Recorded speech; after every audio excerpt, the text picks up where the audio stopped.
আসসালামু আলাইকুম রহমতুল্লাহি বরকাত।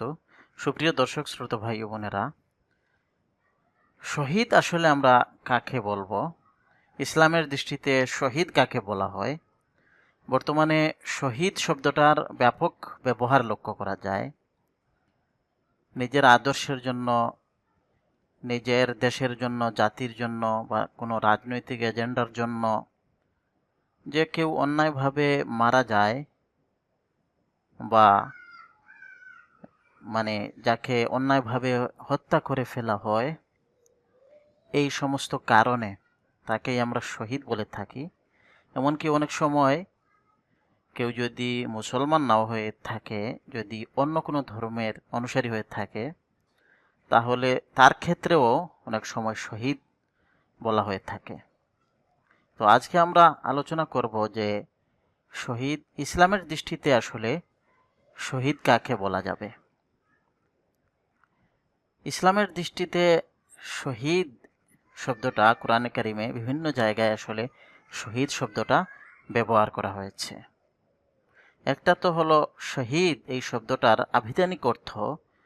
এই শব্দটার আভিধানিক অর্থ হলো মূলত সাক্ষী, যে সাক্ষ্যদাতা, যে মূলত একটা জিনিস বা একটা ঘটনা বা কোনো কিছু সরাসরি প্রত্যক্ষ করে, সরাসরি দেখে এবং যখন প্রয়োজন হয় তখন সে ওই জিনিসটা বা ওই ঘটনাটা বা ওই বিষয়টাকে সে হুবহু বর্ণনা করে, যেভাবে দেখেছে সেভাবেই বর্ণনা করে প্রয়োজনের সময়। আমরা সাক্ষী তাকেই বলি, এবং আরবিতে শহীদ বা শাহিদ বলা হয়। এই সাক্ষী অর্থেই এটা মূলত আরবিতে ব্যবহার করা হয়। কোরআনে কারিমের বিভিন্ন জায়গায় এই আভিধানিক অর্থেই শহীদ শব্দটা ব্যবহার করা হয়েছে। যেমন সূরা বাকারার 282 নম্বর আয়াতে আল্লাহ বলেছেন, যেখানে বাকিতে লেনদেন হলে লিখিত চুক্তিপত্রের মধ্যে দুইজন সাক্ষী রাখতে বলা হয়েছে, সেখানে আল্লাহ বলেছেন, ওয়াস্তাশহিদু শাহিদাইনি মির রিজালিকুম, তোমাদের পুরুষদের মধ্যে দুইজন সাক্ষী রাখো। এইভাবে জিনার ক্ষেত্রে আল্লাহ 4জন সাক্ষীর কথা বলেছেন সূরা নূরের 4 নম্বর আয়াতে, ওয়াল্লাযীনা ইয়ারমুনাল মুহসানাতি সুম্মা লাম ইয়াতু বিআরবাআতি শুহাদা। শুহাদা হলো শহীদের বহুবচন, যারা সতীসাধ্যী নারীদেরকে অপবাদ দেয় কিন্তু তারপর তারা 4জন সাক্ষী, প্রত্যক্ষদর্শী সাক্ষী আনতে পারে না। তো এখানেও সাক্ষী অর্থে শহীদ শব্দটা ব্যবহার করা হয়েছে। সাক্ষী মানে যে একটা বিষয় সরাসরি দেখে, পর্যবেক্ষণ করে। তো পর্যবেক্ষণকারী অর্থেও কোরআনে কারিমে শাহিদ শব্দটা ব্যবহার করা হয়েছে। ও কাফা বিল্লাহি শাহিদা, সাক্ষী হিসেবে আল্লাহই যথেষ্ট, মানে আল্লাহ পর্যবেক্ষণ করেন, দেখেন। ও কাফা বিল্লাহি শাহিদা, এটা সূরা নিসার ৭৯ নম্বর আয়াত। এইভাবে সূরা বাকারার ১৩৩ নম্বর আয়াতে বলা হয়েছে, আম কুনতুম শুহাদা ইয হাদরা ইয়াকুব আল মাউত। রাসূলুল্লাহ সাল্লাল্লাহু আলাইহি ওয়াসাল্লামের যুগের ইহুদিদেরকে সম্বোধন করে বলা হচ্ছে, তোমরা কি সেই সময় উপস্থিত ছিলে, সরাসরি প্রত্যক্ষদর্শী ছিলে, সাক্ষী ছিলে? আম কুনতুম শুহাদা, যখন ইয়াকুবের কাছে ইয়াকুবের মৃত্যুর সময় এসেছিল। তো এই অর্থটা মানে আভিধানিক অর্থে এইসব জায়গায় ব্যবহার করা হয়েছে। তারপরে এই শব্দের মধ্যে একটা পরিভাষাগত মানে পারিভাষিক অর্থ সৃষ্টি হয়েছে কোরআনের ব্যবহারের মাধ্যমে, এবং এই পারিভাষিক অর্থেও এই শব্দটা বিভিন্ন জায়গায় ব্যবহার করা হয়েছে। এবং রাসূলুল্লাহ সাল্লাল্লাহু আলাইহি ওয়াসাল্লামকে বা অন্যান্য নবীদেরকে শাহিদ বলা হয়েছে, শাহিদ বলা হয়েছে। তো রাসূলুল্লাহ সাল্লাল্লাহু আলাইহি ওয়াসাল্লাম কোন অর্থে আসলে শাহিদ বা সাক্ষ্যদাতা, সাক্ষী? রাসূলুল্লাহ সাল্লাল্লাহু আলাইহি ওয়াসাল্লাম শুধু নয়, সকল নবী, যাদেরকে আল্লাহ মানুষদের মধ্য থেকে নবী হিসেবে নির্বাচিত করেন, তাদেরকে আল্লাহ এই গাইবের জগতের যে দৃশ্যগুলা সরাসরি দেখান এবং তারা সেগুলো মানে সরাসরি দেখেন। তারপর আল্লাহ তাদের কাছে হেদায়েত দেন, নির্দেশনা দেন, তাদের কাছে ওহী পাঠান, এবং এই রাসূলদের দায়িত্ব হলো তারা গাইবের যে জগৎটা আল্লাহর পক্ষ থেকে তাদেরকে দেখানো হয়েছে সেটা তারা মানুষের কাছে বর্ণনা করবেন এবং আল্লাহর হেদায়েত তারা মানুষদের কাছে পৌঁছে দিবেন। তো সেই হিসেবে রাসূলগণ হচ্ছেন সাক্ষ্যদাতা, মানে আল্লাহর পক্ষ থেকে তাদেরকে যে সত্য দেখানো হয়েছে, অদৃশ্য জগতের যা কিছু দেখানো হয়েছে এবং যে বাণী, যে হেদায়েত, যে ওয়াহী তাদের কাছে দেওয়া হয়েছে, সেটা হুবহু তারা মানুষদের কাছে পৌঁছে দিবেন। এটা হলো সাক্ষ্য। এই অর্থে তারা হচ্ছেন সাক্ষী, সাক্ষ্যদাতা। সূরা বাকারার 143 নম্বর আয়াতে এই অর্থেই রাসূলুল্লাহ সাল্লাল্লাহু আলাইহি ওয়াসাল্লামকে শহীদ বলা হয়েছে এবং সাহাবায়ে কেরাম বা রাসূলুল্লাহ সাল্লাল্লাহু আলাইহি ওয়াসাল্লাম যাদের কাছে এই সাক্ষ্য দিয়েছিলেন তাদেরকেও শুহাদা বলা হয়েছে। তাদেরকে কোন অর্থে শুহাদা বলা হয়েছে? যে তারা রাসূলের পক্ষ থেকে, রাসূলের কাছ থেকে যে সত্যটা পেয়েছেন, তারা এই সত্যটা মানুষদের কাছে পৌঁছে দিবেন। রাসূলুল্লাহ সাল্লাল্লাহু আলাইহি ওয়াসাল্লামের কাছ থেকে সরাসরি তারা যে সত্য পেয়েছেন, সেটা তারা দুনিয়ার সকল মানুষদের কাছে পৌঁছে দিবেন। এটা হলো ইব্রাহিম আলাইহিস সালামের বংশধর যারা, তাদেরকে মূলত এই শহীদ হিসাবে আখ্যায়িত করা হয়েছে এবং তাদেরকে শুহাদা বলা হয়েছে।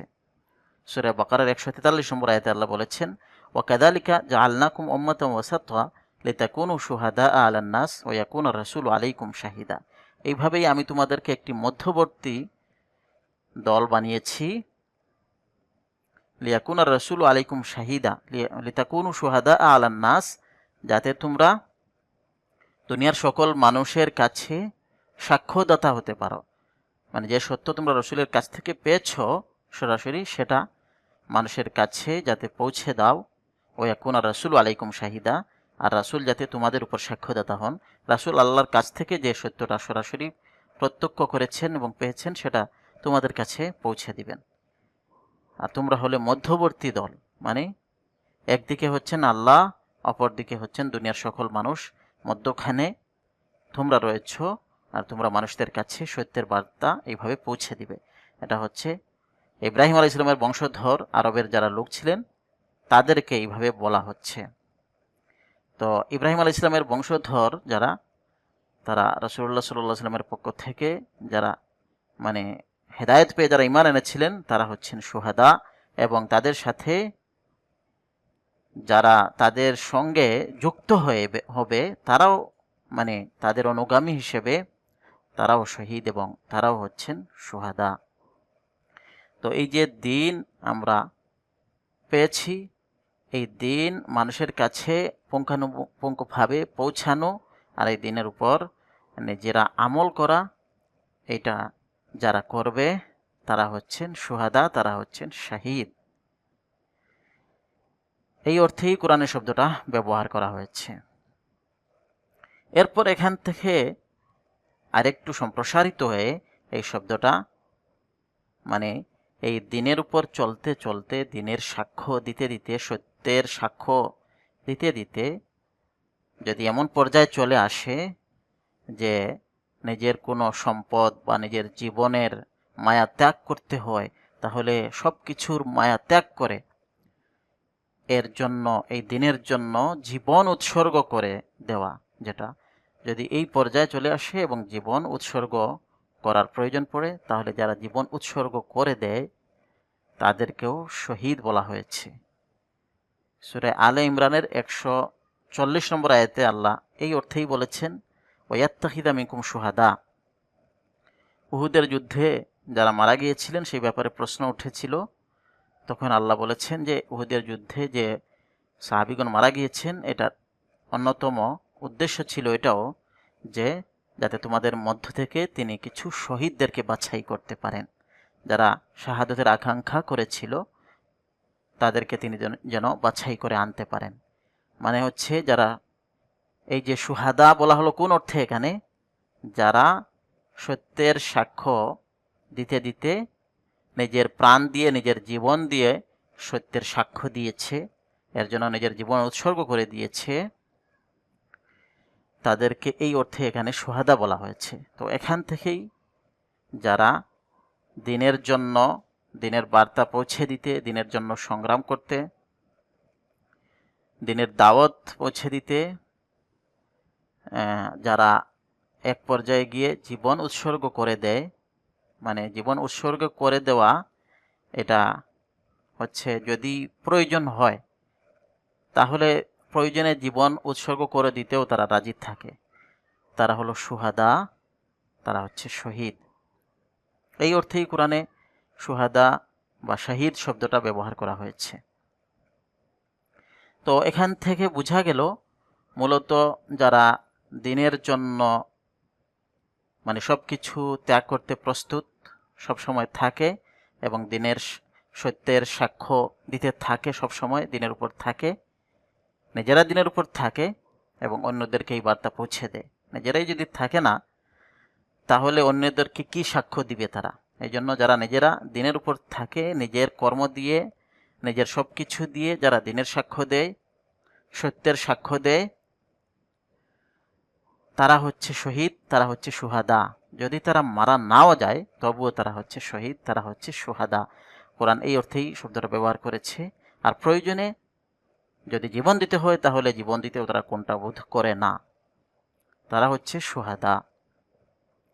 হাদিসে এই জন্যই বলা হয়েছে যারা আল্লাহ রাস্তায়, আল্লাহর জন্য, দিনের জন্য যারা মারা যাবে, যারা কোনো অনাকাঙ্ক্ষিত দুর্ঘটনার কবলে পড়ে মারা যাবে, এখানে বলা হয়েছে যে আল্লাহর জন্য যারা সবসময় সত্যের সাক্ষ্য দিতে থাকে, তাহলে তারা যে কোনো অবস্থায় মারা যাক, কোনো দুর্ঘটনার মধ্যে মারা যাক বা যে কোনো অবস্থায় মারা যাক, যদি কোনো ভবন ধসে মারা যায়, যদি পেটের ব্যথায় মারা যায় বা যদি পানিতে ডুবে মারা যায়, তাহলে সব অবস্থায় তারা শহীদ হিসেবে গণ্য হবে। তো এই হচ্ছে মানে ইসলাম যাদেরকে আসলে শহীদ বলে। তো ইসলাম শহীদ বলতে এই অর্থেই শহীদ ব্যবহার করে এবং এটাই হচ্ছে ইসলাম শহীদ বলতে এটাই বোঝায়।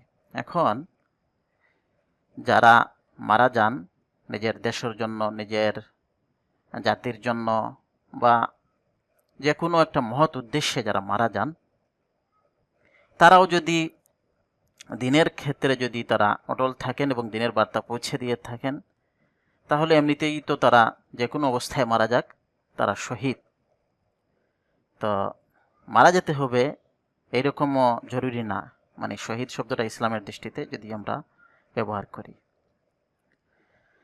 আর হচ্ছে এমনিতে যদি কেউ মারা যান দেশের জন্য, এই নিজের কোনো এই জাতির জন্য, দেশের জন্য বা কোনো রাজনৈতিক এজেন্ডার জন্য, তাহলে অনেক ক্ষেত্রে দেখা যায় অমুসলিমদের ক্ষেত্রেও আমরা শব্দটা ব্যবহার করি।